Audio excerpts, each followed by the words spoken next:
Men, second-class citizens with a question mark, hosted by Ann Woodco. Now, Ann is a feminist, so you're going to see the red flags where she tries to downplay the seriousness of these issues while bolstering this false victimhood narrative that women suffered in the past. Right. And just to make sure, we'll get to the very end of it, because at the end, she gives off a list. And you'll see that the list that men are suffering from, the issues, women didn't suffer in the past. It's tough being a man, isn't it? Pursued by the child maintenance service for money that you haven't got, and quite often for money that you don't even owe. Unable to see your own children. The court's completely ineffective when it comes to imposing their own orders if the ex-partner doesn't want the man to see his own children. Regarded as the perpetrator right from the very first minute of an allegation of rape or sexual assault, and quite regardless of whether the allegations stand up or not. The man is named, the woman is not. If the woman is shown to have acted through malice, she still isn't prosecuted. And then, if a man simply wants to pursue a career on the same basis as a woman, he is thwarted by quotas and all women shortlists. For decades. There you go. Did women in the past suffer any of that? No, they didn't. Okay, so mark that. Now, we have regarded women as the victims in society. But it does appear as if the pendulum has really swung in the opposite direction. There you go. There she's just exposed herself. The pendulum, that's suggesting women had it bad in the past. And yet everything she listed, women never suffered in the past. Society was not like that for women in the past. So as you see, she, being a hate monger, wants to pretend that when she was attacking men in her day, that she was actually standing up for her gender. Don't let her get away with that. Okay? Now, we'll get into some of these nitty-grits. We'll show you how these guys will show us that they didn't have any rights. They don't have rights as men. Mark, a serving police officer, who spent 4 years suspected of a sexual crime he did not commit. Right. So this is an ex-police officer, and I'm telling you now, guys, I don't have any sympathy for this guy. Because it wasn't like an on and off switch. You know he was putting innocent men behind bars, knowingly, in his career. So he's one of those guys that is only an issue now that's happened to him. But who still hasn't been allowed to return to work, despite being found innocent by a jury. So in March 2017, I was initially arrested after a false allegation was made that I had sexually assaulted an ex-girlfriend's daughter, who was 9 at the time that we were together. And wow, they're going right for the pedo smearing, aren't they? And then following on from that was a series of further allegations, false allegations, stemming from my ex-girlfriend herself and a couple of my ex-girlfriend's friends. Exactly, friends. Notice this is how women view men. Her friends involve themselves in a conspiracy against him. Are they all card-carrying feminists? No, they're just the average woman. So this happens to men all the time. The women do not see us as their fellow human being. We're there to be used, and they see us as members of the opposing team. And as soon as this woman got pissed with this guy, all her girlfriends had her back to put an innocent man behind bars. To create a case against me. So how can false allegations be rare? They can't. They aren't. That eventually resulted in me going to trial in August this year, 2021, and then subsequently being acquitted. So it took 4 years to come to trial? 4 years and a bit, yeah. 4 years. Well, there's no need of that, because he's a part of the police department. He admits, by the way, later on, that these guys, detectives, can look at the evidence and make a decision. And so can the judges. So if he's being ground through in 4 years, it's because the justice system wants it that way. Years during which presumably you weren't allowed to work? I was on restricted duties initially at work. I wasn't charged until January 2020. So there was the investigation for the first 3 years or so. And then after charge, I was suspended, and I remain suspended to this day. Presumably they called you a perpetrator right from the start. They did. And the accuser was the victim. That's how it was. In their terminology. And is this guy suing the police, which he should be? No. You'll see, what is the solution of all the men that she interviews? They're coming to this feminist woman who hates their guts and begging her, please listen to my story, my personal story. None of these guys are fighting for their rights. It was done, yeah. Yeah. And so, presumably you've been reinstated? No, I remain suspended to this day. Why?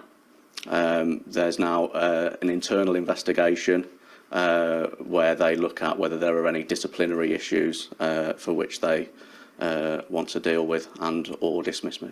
Exactly. It's the old lynch mob. It's the old white woman of the South saying that black man looked at me or touched me. And they get out the rope. Once a woman is accused of man in this country, that's it. The process is the wheels are grinding. It's on its way.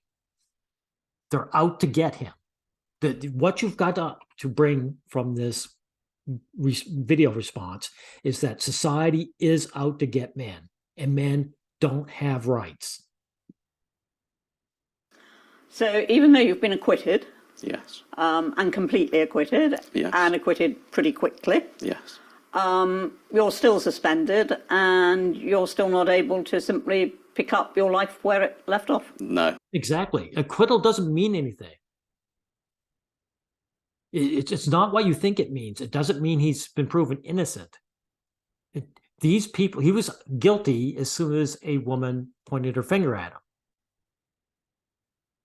Because the actual charge is ticking a woman off. That's the charge. And I can't make any commitments at the moment because I don't know if I'm going to have a job in 3 months. Why do you think your ex did this? I think it was mostly bitterness and jealousy. The allegation came about within a week of her finding out that I was with a new partner. And I think there was a little bit of financial motivation there as well. I'm glad you said that. Guys usually jump to the financial motivation and say that was it because they don't want to deal with the fact that the woman hates their guts. But this guy admitted it. The real motivation is bitterness and jealousy. He moved to a different woman, and instead of this woman moving on to a different guy, because women can pick up guys whenever they like, she's out to get him. So there's no comparison between the genders. The men just want to get on with their lives, and the women want to destroy the men. This is common practice. I've seen it too many times to say this isn't part of women's nature. She hoped for compensation. I think so, yeah. And of course, your accuser remains anonymous. Indeed she does. Were you in the papers? I was in the papers, yeah, on several occasions. And so for 4 years, some people would have thought you were probably guilty. Yeah. Yeah, that's right. They're making sure he doesn't see his children. They're making sure he doesn't have employment, and they're making sure that his reputation is destroyed. Lost quite a few friends, friends who I genuinely would have taken a bullet for. This is nonsense. I don't think he would have taken a bullet for his friends because his friends weren't his friends, right? Men don't like other men. They abandoned him as soon as he was accused. And his friends would probably be a part of the workforce and seeing everything that's going on here anyway. So it showed he never had any male friends. At 3 o'clock in the morning, a dangerous incident, and then all of a sudden they were gone. First of all, why does it take so long? Secondly, why? Notice all these brave guys are the same. Whether it's the police or later on they'll have a military man, they're super brave for attacking other men, but as soon as it comes up for standing up their own rights, or are fighting against women, all of a sudden they're cowards. Funny about that. Makes you wondering if they were brave ever in the first place. Why do you think the police always automatically assume the woman is telling the truth? I think. See what she's doing? Why do you think? There is no thinking. It is the fact. She uses words like think and feel a lot. In recent years, there's been such a push towards increasing the level of charges and convictions that I think that the policies are in Charges and conviction against men. That's what he's leaving out. place to say, unless there is overwhelming evidence that drops in your lap, you will pursue this matter as though she is telling the truth. And the person that you're dealing with is guilty. Okay, exactly. So you don't have rights as a man then. So this isn't being a second-class citizen. This is not being a citizen at all. Because even a second-class citizen would have some rights. This man has zero rights in the legal system of his country. So the police would have prepared a report for the Crown Prosecution Service. Yeah. Why do you suppose the Crown Prosecution Service decided to go ahead? Well, my personal opinion, obviously I've not seen all of the paperwork that was exchanged, but my personal opinion is that because the investigation takes on a one-sided tilt. This isn't his personal opinion. This is the way it is. See how they're always trying to downgrade it? He's a police officer. He knows what's going on. That I am guilty and that she is telling the truth, then of course what is presented to the Crown Prosecution Service has that tilt to it. So therefore they make the decision based on what they're told, which may not, I think, be the full story because it doesn't have the full balance. Do you think that perhaps the police do understand that something doesn't really stand up, but send it to the CPS anyway because of the conviction rate? I think that's the most likely explanation, yeah. I think it's very unlikely that a seasoned detective who would be dealing with serious sexual offences would not be able to spot serious gaps in the evidence. And it felt to me as though the only reason this was being pushed forward was because of the conviction rate and also possibly because of my job. I wonder, if I worked for the post office or stacking shelves at the local shop, whether I would have even been charged in the first place. Well, yes, you would have.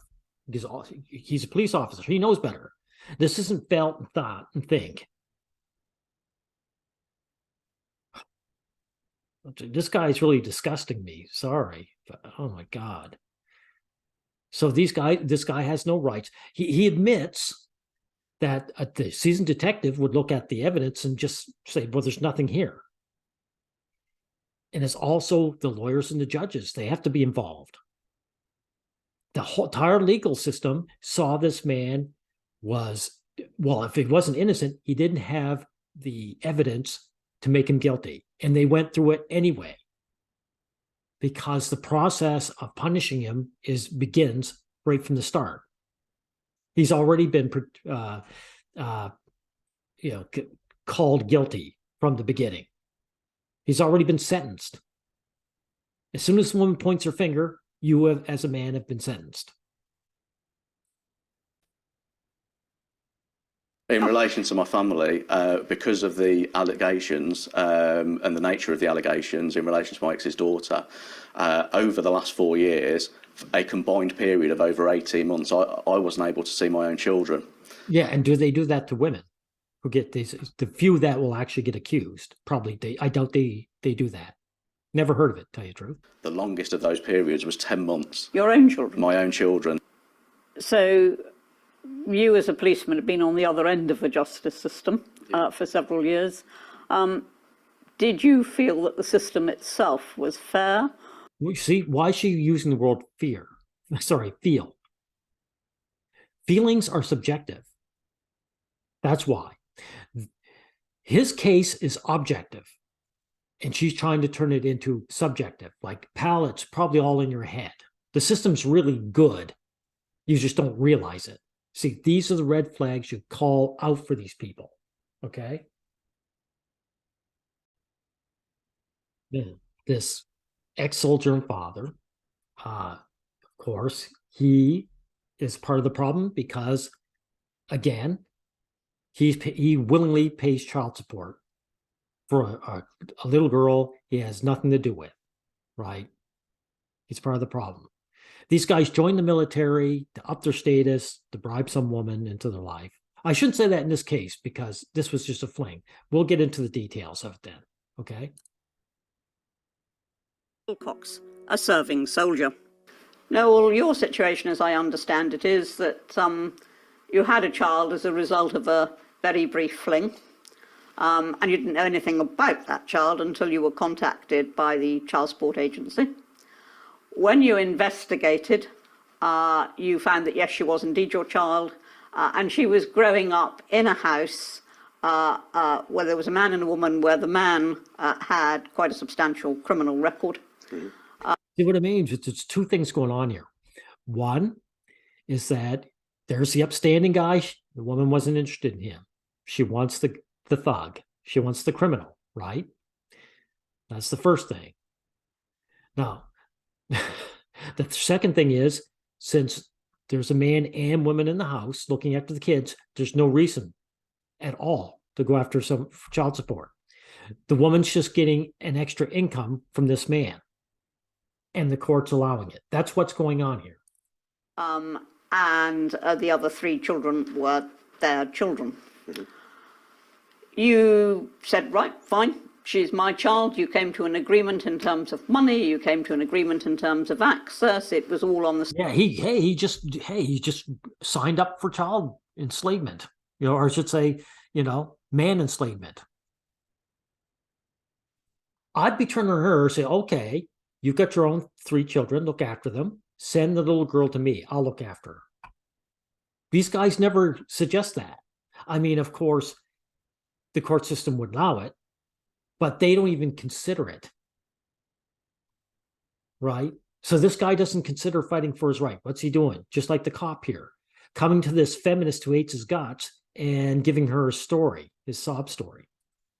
Surface perfectly amicable. And then, from the age of 9 months until really the age of 9, it was very much an on-off business in which you would have... She just discusses how bad it is, but I want to get to the point where he says he admits he has no rights as a parent, as a man. And when I read the Section 7 report, I mean, I was just horrified at, what I had read, in terms of the allegations that had been made against me, about what my daughter was saying about me as well. Bearing in mind, this is a daughter that I saw very, very rarely, with a lot of very fragile contact. Exactly. He was, what is that? Parental alienation. It should be called father alienation because women don't suffer this. So this girl he's hardly had anything to deal with is making accusations against him, right? So she's being coerced by her mother, right? Such, So I couldn't understand why my daughter was making these claims. Yeah. And she was saying things such as, Daddy Noel, because that's what she used to call me, Daddy Noel. Yeah. He's using the courts to bully my mother. So quite clearly... How could a child work that out? Yeah. So quite clearly I could tell from the CAFCAS report that, she was discussing court proceedings with my daughter. Exactly. So we know that, and the court system knows it, and so they know this is full of shit, right? The judge. In fact, I've got to be honest with you, the judge did, because of the amount of parental alienation that was going on, he did make a separate order saying that if the mother continues making defamatory comments about the father, he did make a separate order to that effect. But it never carried any weight because the mother knows that any order that a judge makes, it's never going to be enforced and they're never going to do anything about it. There. So this guy has no rights as a man. It's that simple. Even when they can get these judges to finally put things on paper, without the enforcement, it's meaningless. it's meaningless. There's nothing to back it up because the legal system has no will to force women to do anything. The courts do not give a shit about children. It's entirely about giving the female portion of the population total power over the male population. That means these men aren't second-class citizens. They are not citizens whatsoever. This is really reinforces it. Complaint in that she had put in red that I was the biggest risk to my daughter. Obviously, I challenged it. I then received a phone call from her probably about 6 weeks afterwards when there was another conference that was going ahead, and she said, you're not invited to that conference. And I said, well, I have every right to be there. Of course. I said, that's my daughter and I have every right. She said, let me tell you, Mr. Wilcox, you have no rights. That's exactly what she said to me. So she was, hey, thank you. This woman was honest with him. He said, you don't have any rights. And this woman here saying, of course you have a right. This woman is a gaslighter. She's gaslighting this guy.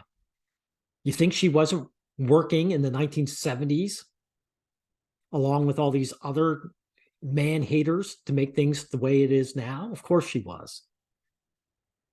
This man was told by the justice system that he doesn't have rights as a citizen.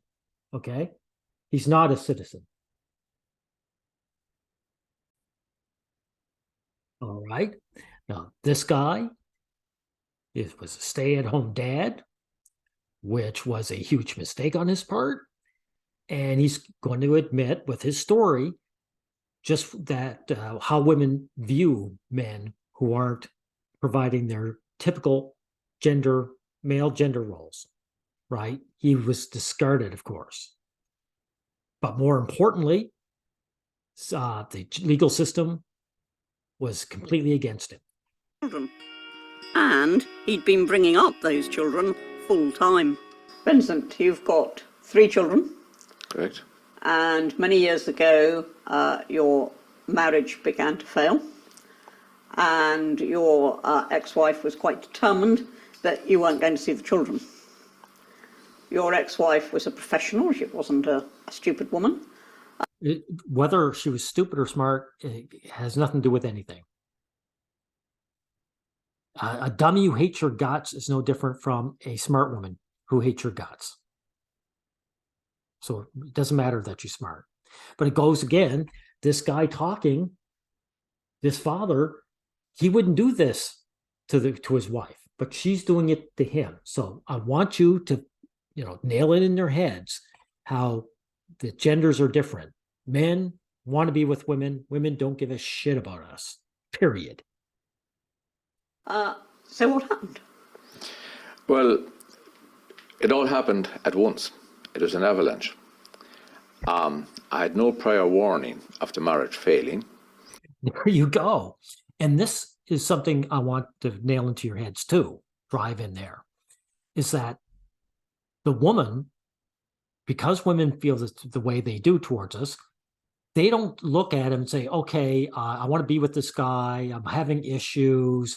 I want to make things better or work at it. No, they look at him and say, I don't like this guy and I want to get rid of him. And I'm going to get rid of him and I'm not going to give him any chance to fight back. They get all their ducks in a row. And by the time they level the hammer down, this guy is completely unprepared. But unknown to me, she had been keeping a secret diary since we got married in preparation for my departure. And when the time came in 2007, and she decided to remove me from looking after the children, because I was the primary carer of them for 9 years. You were the primary carer? Correct, yes. So you notice that didn't give him any rights to, to have the children in his life, right? That's the excuse the courts use for women, that, a stay-at-home wife is the primary caregiver of children. They say that's the reason why we're giving her custody. Doesn't work for the man, does it? You were a house husband, for want of a better term. That's for want of a better word, yes. So you were bringing up the children? Yes. 29 witness statements in court. And that was so that your wife could pursue her profession. And she was excellent at it, yes. Right. And just See, he actually has nice things to say about this Harridan, who planned on gutting him from the very beginning. This is the difference. And he was supportive. He was like, oh, I'll sacrifice my career and have you excel at yours. Your success makes me happy. was also studying a lot as well. She increased her 21 more letters after her name, and income multiplied by 4. So you see, this is the problem.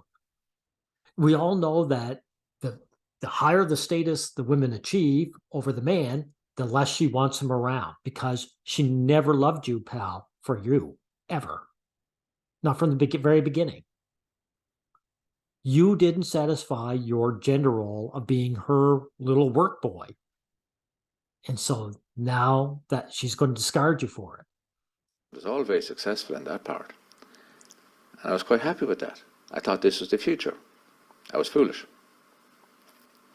So when she couldn't get rid of me by, shall we say, demanding I leave, a member of her staff assisted her with the local domestic violence agency in Brent, a section of Women's Aid, Brent Domestic Violence Advocacy Project, and they put together a package, shall we call it, and under their domestic violence corporate strategy, they will only accept evidence from female survivors of domestic abuse.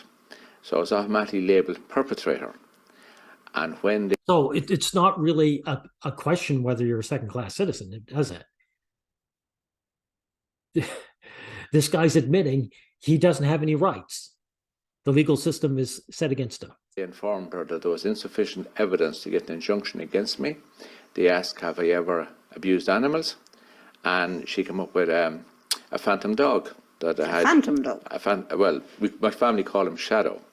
But does this dog exist? This dog never existed. We have 19 witness statements in court corroborating, but that was months later before I found out the evidence. And then Brent engaged in the MARIC process, Multiple Agency Risk Assessment Conference. So the legal system's willing to make up stories to get this guy. I mean, guys, what I'm trying to say is society doesn't like men, period. And this is proof, not just evidence, proof.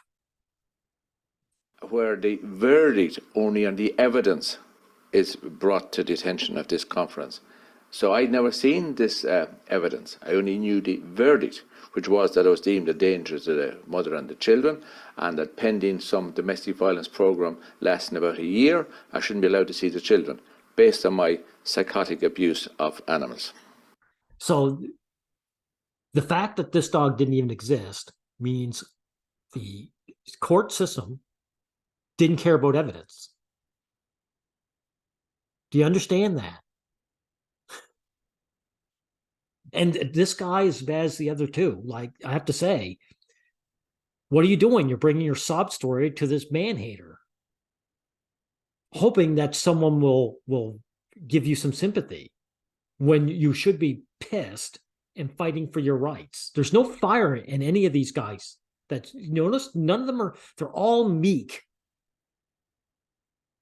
begging for society to be good to them. Pathetic. That never existed. Animal that never existed. Of an animal that never existed, but he was very beneficial to getting me removed. Well, now, before people come to those conclusions and make those sorts of rulings, presumably evidence is assessed, and somebody somewhere would have surely proved that this dog was a figment of an imagination.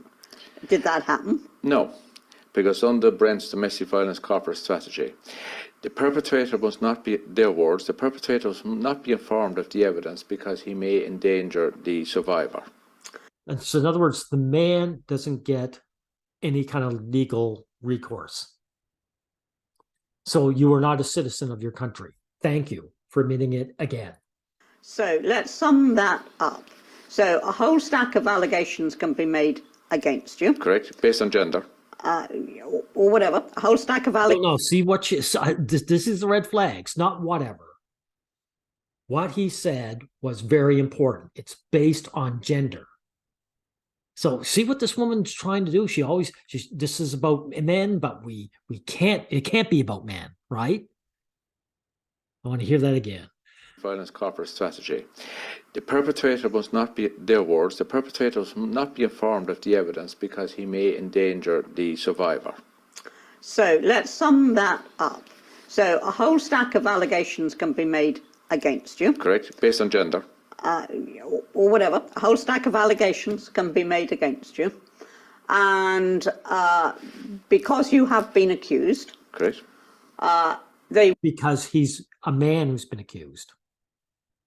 Women who are accused don't get this. will hear no evidence from you. Correct?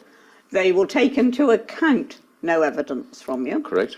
They won't let you be privy to the evidence that has been produced. Correct?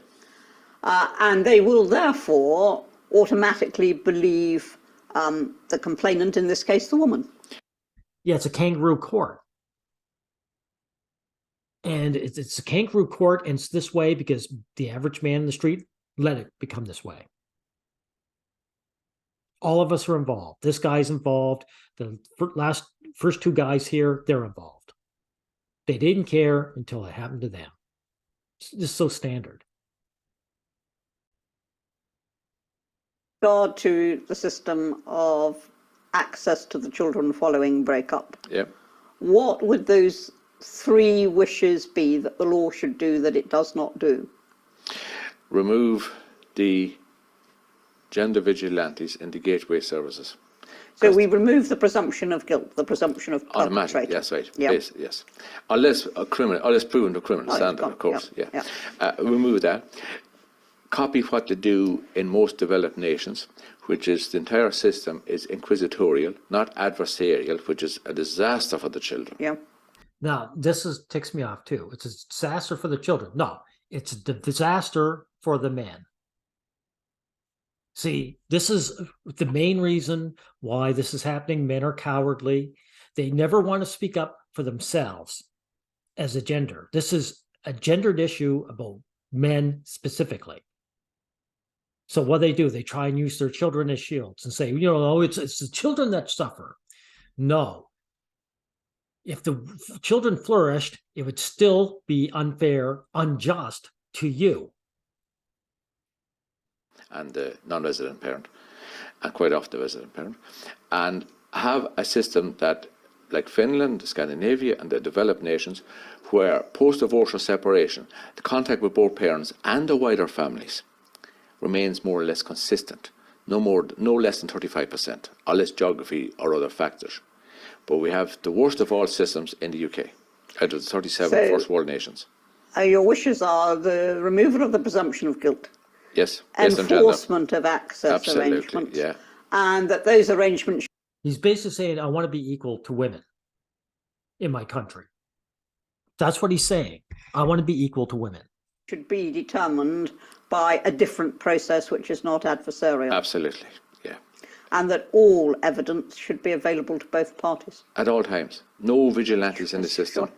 The allegation is deemed as evidence, and there are many feminist barristers who will insist that the father contesting that evidence is guilty of coercive and controlling behaviour. Exactly. Feminist barristers. Right. So that this guy's just pointing out, he should have come to this conclusion that feminists have to be removed from positions of authority and influence. You got to kick these hate mongers out. So by trying to defend yourself, and by the way, in this woman talking, this feminist talking, Anne Woodcombe, she doesn't turn around and say, "Oh, they're not feminist," does she?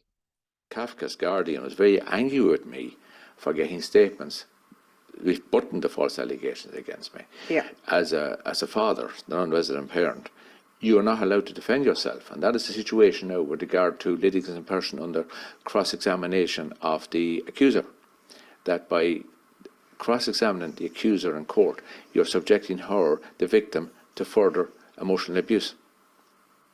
That's Practice Direction 12J. It is absolutely mind-boggling.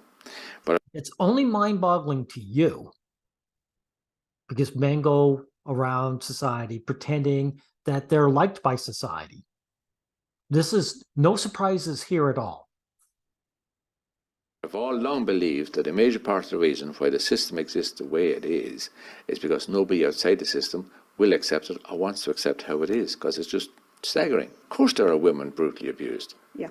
And there are Stop that. Stop the false equivalence, please. men brutally abused. But we have a narrative now that only males can be perpetrators. I think the reason for that is, I mean, I automatically think domestic violence, I would imagine the man inflicting it. For this reason, that Okay, she's going to make her excuses for this. if the woman inflicts it, the man is surely strong enough to resist it. Must be. But I that mean, if is- she's belting him, he can grab her hands. That's why I didn't hold her. Well, she can't do that to him. By and large, absolutely correct. What difference does it make?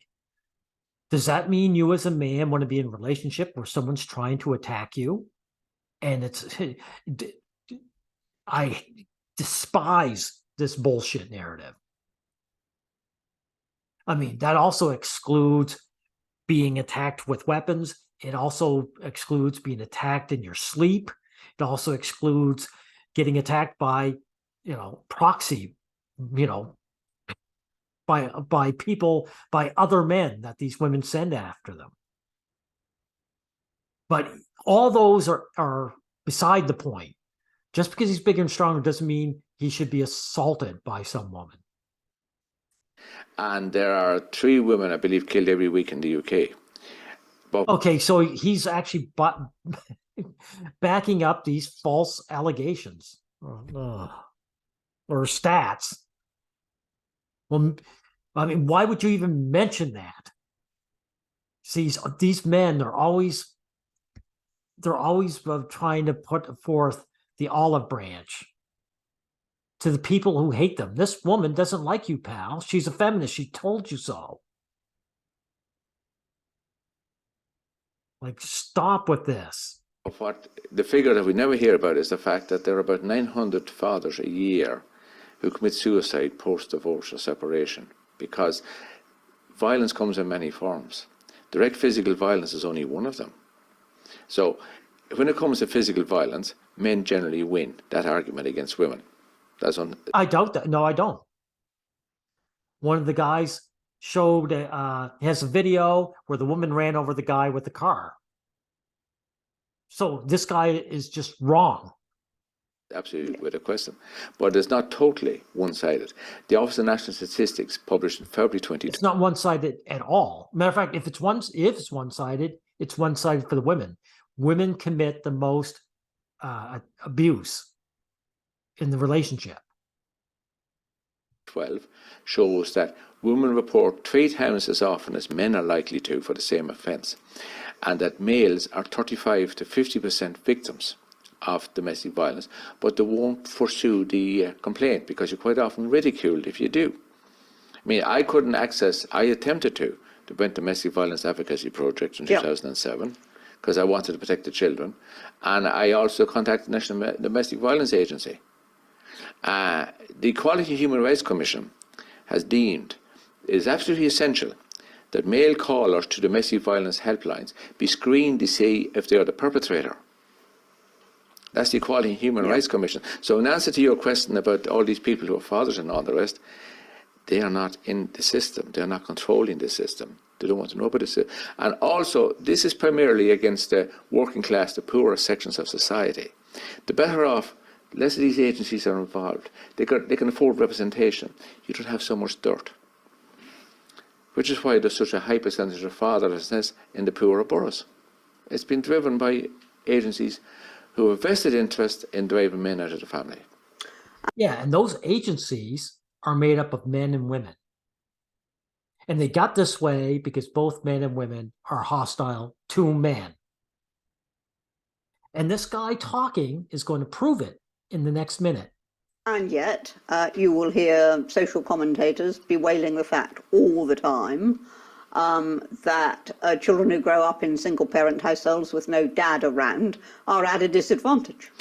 All the prison population, every statistic proves that. And then we're told that feckless dads and all the rest is the cause of so much breakdown in communities and all the rest. When there's a vast system at local authority level and national authority level that will only accept evidence from females in the removal of dads from the family home. Now, Nigeria, parental alienation applies to 95% of mothers, 5% of dads, because the men have control there, which I don't agree with. In the UK, See what I'm talking about? He brought out a false narrative that the mothers are alienated in Nigeria. So he's throwing Nigerian men under the bus, trying to make this equivalent. It's not. When in third world countries, when women and men split, the man's capable of looking after the kids financially and the woman isn't. So, I mean, that's the case. That's why the man gets custody there. So these guys are a part of the problem each and every time. All right, the next guy. Merit. Yes. Let's look at employment for him. Quotas. You know, you must have X number of women on a board. You must have X number of women here and there. But for the man, that means that he begins at a disadvantage.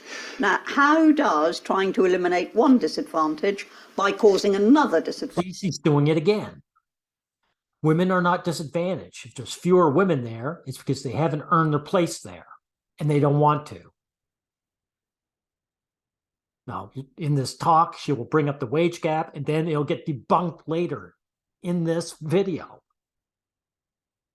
So this is what this person's about. This Anne Whitcomb. Advantage get us anywhere. Well, it doesn't. It's more of the bad. It's the same old story. I remember I was talking about shared parenthood and fathers having more access to paternity leave, and I was invited into like all the big corporate banks. I was a token bloke. I was in rooms full of the most powerful feminist women on the FTSE companies in Britain. There you go. Feminist women. Exactly. And he's the token bloke. Exactly. The women are in power. They always have been. Their power is from behind the curtain. And now it's in front of the curtain.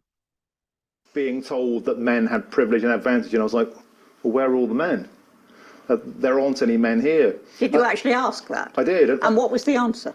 They said, well, they run the FTSE 100. There are more men called John than women that run FTSE 100 companies. I was like, yeah, because what happens when you look at the data, and I got some data from HSBC Bank, they said globally, what happened was when people became parents, mothers typically worked less, and they were well paid to work less. So there were rich schemes to enable them to stay at home and be mothers, and the dads... Exactly. And women like it that way.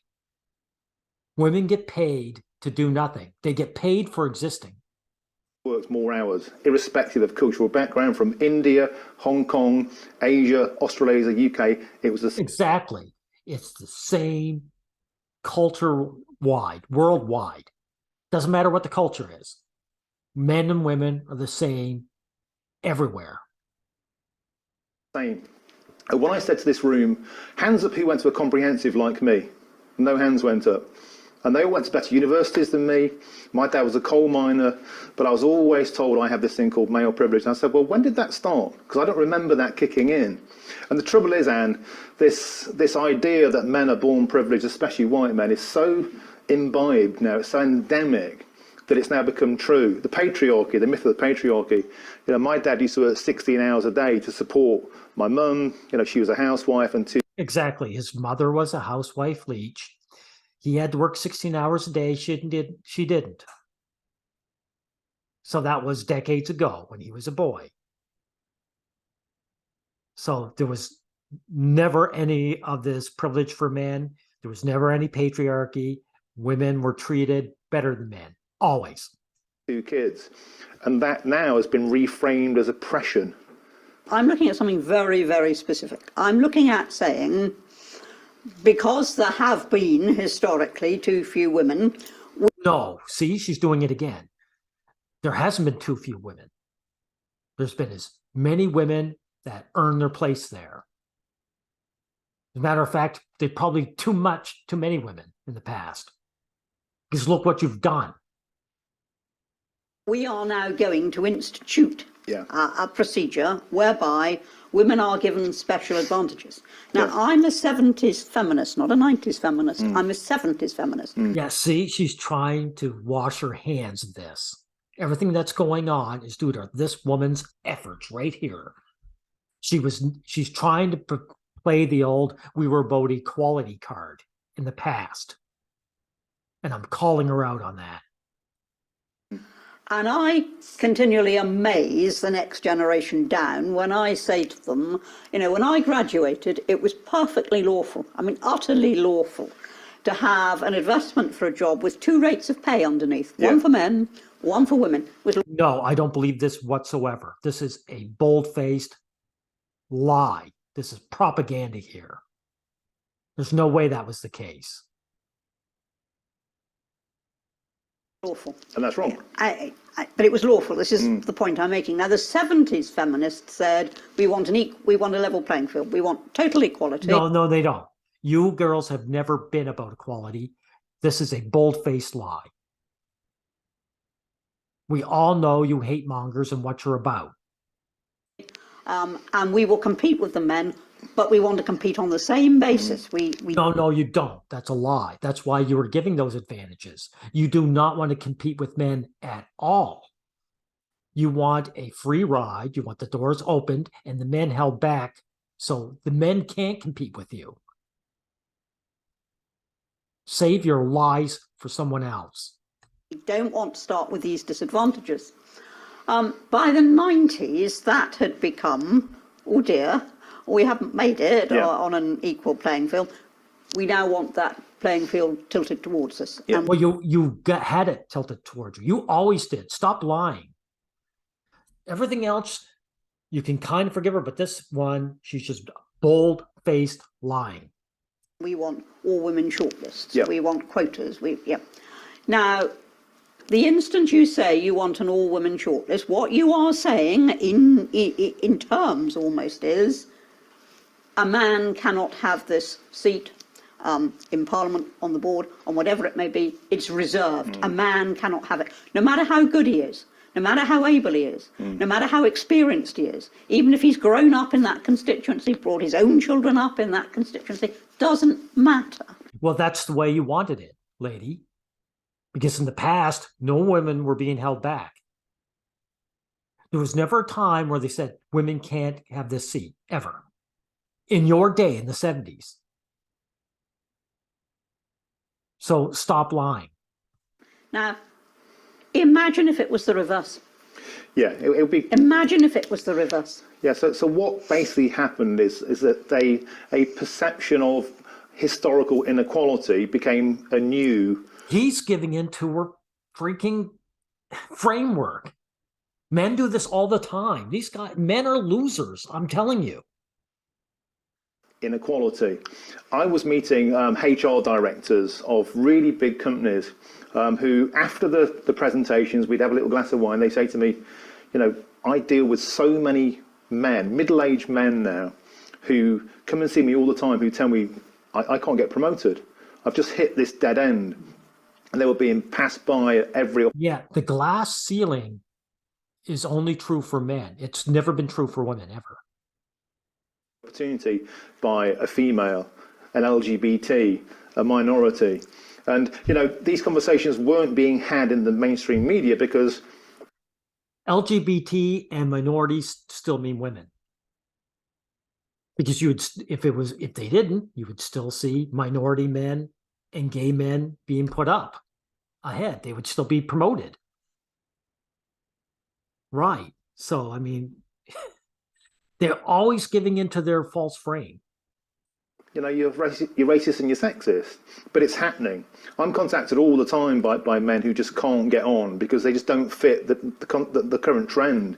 And all men shortlists are, I think, incredibly. The man hatred that society suffers is not a trend. It's always been there. Discriminates with the BBC itself now, you know, won't hire, you know, men. It hires minorities. They specifically advertise for BAME candidates only as trainee journalists. Sky News now in London will not hire white people. It's part of their employment policy, and the same with. I disagree. He's doing it again. I bet white women are hired. So it's not that they won't hire white people. They're just using that not to hire men, period. Man, it's a terrible time to be a man. And that sounds like, oh, cry me a river. Every day is International Men's Day. But my point is that you don't address. What a beggar. What a beggar. Something that was wrong by reintroducing something that's also wrong. And the funny thing is about this. There was nothing wrong in the past. These women couldn't compete. Not because they had disadvantages, they just couldn't compete. They didn't have what it took. When you look at the most progressive countries around the world, let's look to Scandinavia. So Finland is a shining beacon of equality. They spent millions and millions, if not billions of euros advancing equality. So they put money into STEM, science and all that for women, and they encourage men to. Well, that's not equality, is it? If they're putting extra money to push women up into STEM fields, then it's not equality. Then you're full of shit. Be teachers, they try to reverse, generations of career choices. And actually what happened was the opposite of what they intended. And that is when you gave people more support in the form of state benefits if anything went wrong, and when you gave them free access to education, free childcare to support their career choices, it actually polarized the genders towards where they just were already. In fact, exactly. So there was never any inequality in the past. Now, was there, pal? By your own admission. Even more so. There were more male engineers and there were more female nurses and teachers. Because guess what? If you allow people freedom of choice, they tend to go where they want to go. Yeah. Caring professions, the more kind of mathematical, process-driven career choices. And so you can spend an eternal amount of money trying to reverse this. Maybe that's just what people want to do. But I think men have just kind of been left behind. And one of the tragic consequences of that. They haven't been left behind. They've been discriminated against. Stop these wishy-washy terms. Men have been discriminated against and are being discriminated against. This is what you say. Of course, there's been this sort of suicide epidemic. Fatherlessness is a huge issue. Yes. I did a huge amount of work into that. And when you look at the men in jails, 95% of jail inmates are men, and about 3/4 of those men tend to be coming from single-parent families, ostensibly where they grew up without a father. And so the whole conversation. Yeah, because the women, as these guys admitted, these guys earlier just said the women kicked them out of the family unit. So you're talking about that there's fatherlessness. Are you going to say the source of the problem? That the women of the family didn't want the man around? And that the legal system supports their decisions? These guys never say that. It was about toxic masculinity, being a man is poisonous. But I started to say in the Telegraph when I was a columnist there, well, what about if positive male role models were around? Here's the evidence. If there's a positive. Well, that's pathetic. What good is a positive male role model if you have no rights as a man? There is no such thing as a positive male role model. Here's your slave. Everyone want to be your favorite slave? Man in a child's life, they're much less likely to go to jail, to abuse drugs, to abuse alcohol, to have a criminal record. Since the legal system wants to put men in jail, how would you avoid going to jail? By having a father. So you had a father in your life, then you go in the British subway system and you're kind of staring into space and some woman doesn't like your face, she calls the cops on you. So how does having a father in your life help you there when you have no rights as a citizen? So this is a tradcon. This is trouble with tradcons, everyone. They're always worried about fixing things so that they can get together with a woman. They don't give a shit about their rights as people. better educational outcomes. The evidence is there, and yet the headwind of political discourse and media discourse is that men are bad, and it's incredibly damaging, for men. Well, why haven't men fought back? I agree with that, but you must remember that now there's Use making time. Men haven't fought back because men don't fight back. Lady, that's a gaslighting question. You were a man hater from the 70s. Men didn't fight you in your day. So what makes you think this generation is going to be any different? there's this huge headwind of the media. So the media are so bought into the notion of white male privilege, and that's because of academia. Yeah. So Well, the media and academia are male hostile. That's why. So he never gets to the core issue of this problem. downstream, for all this time, these people are coming through an entire system where they believe in patriarchy, they believe in white male privilege, they believe in toxic masculinity as truth, as religion. It really is. And since half of them are men, and white men are included in this group, it's just that men are hostile to other men and they're willing to punish other men. That's the core issue of this. Religion, and to go against the religion is heresy, and people are shamed and excommunicated and tarred and feathered daily on. But it's not a religion. It's human nature. It's human instinct. That's what's going on here. Social media, in their professional life, it's dangerous to put your head above the parapet and stick up for these things. Professionally and personally dangerous. Okay, I'll see if there's anything more that I want to get into. Oh, I do want to catch this, though. He's going to blame this generation of men when he himself is meek. They believe in white male privilege. They believe in toxic masculinity as truth, as religion. It really is a religion. And to go against the religion is heresy.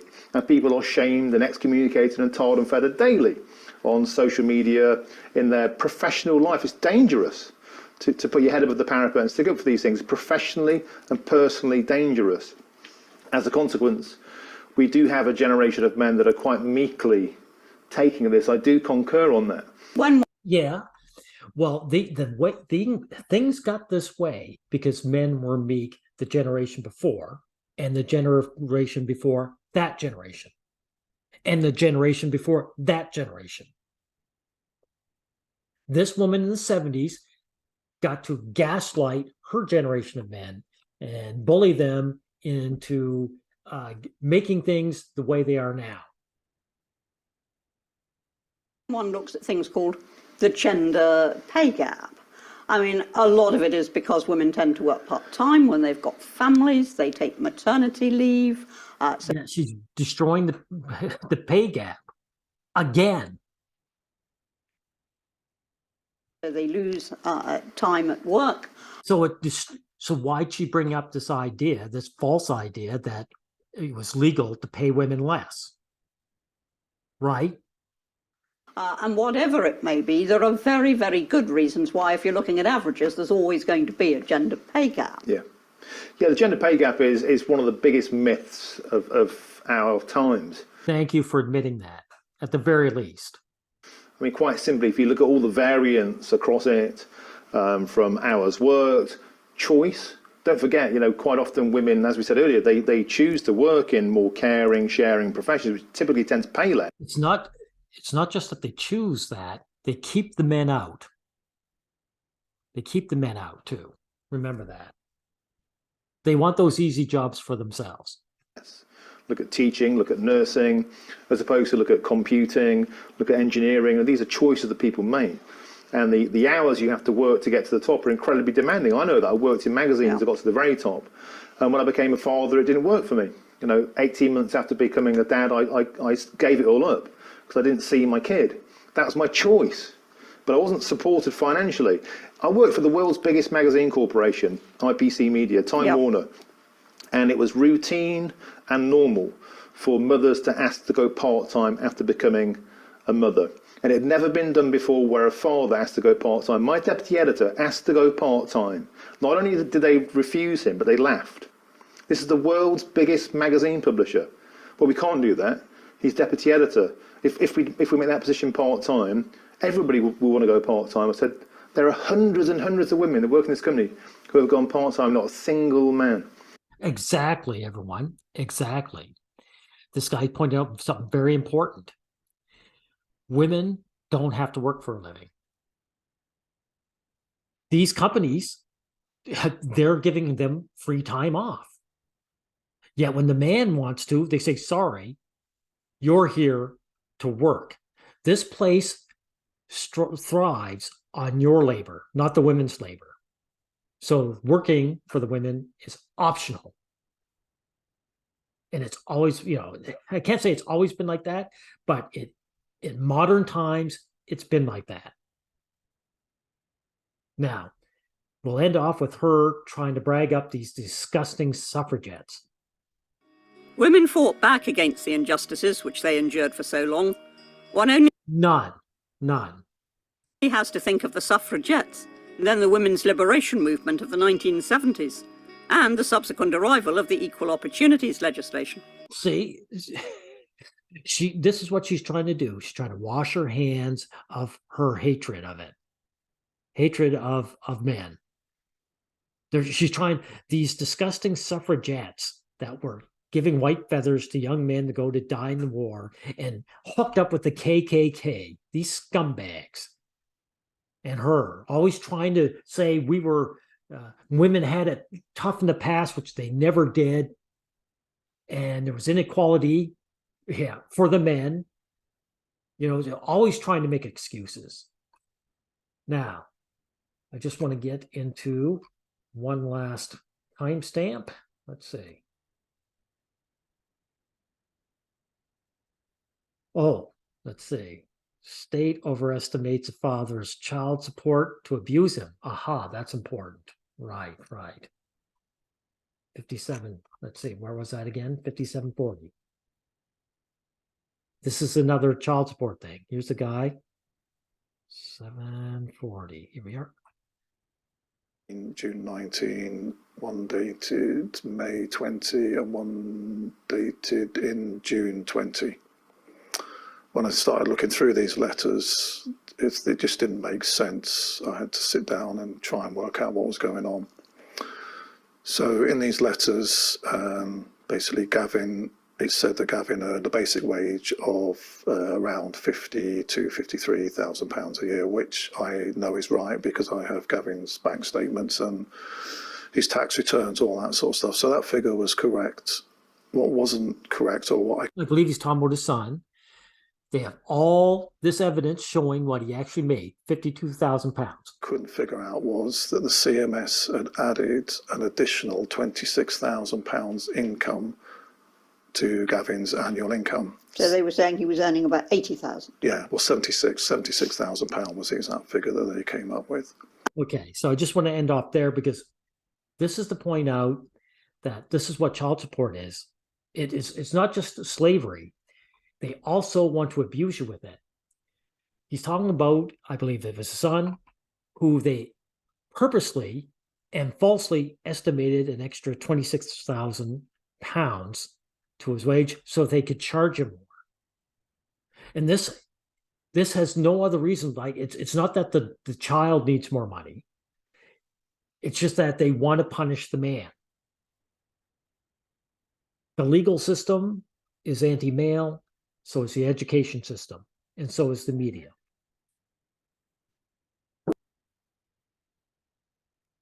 So I'll just end off with that. It's just to show you just how bad it is. So to end off, I'm just saying this woman, she's a feminist. She's against men's well-being. She always has. And here she is being the person who hosts this video, this segment talking about men's issues. And all the men that they show in here show up and beg her to be nice to them instead of fighting for their rights. This is the main issue. It's the very core of male and female psychology. Women are hostile to men. Men are hostile to other men, and they're meek and submissive to women. That's it in a nutshell. That's the source of all these ills. That's what has to change. Okay, goodbye, everyone.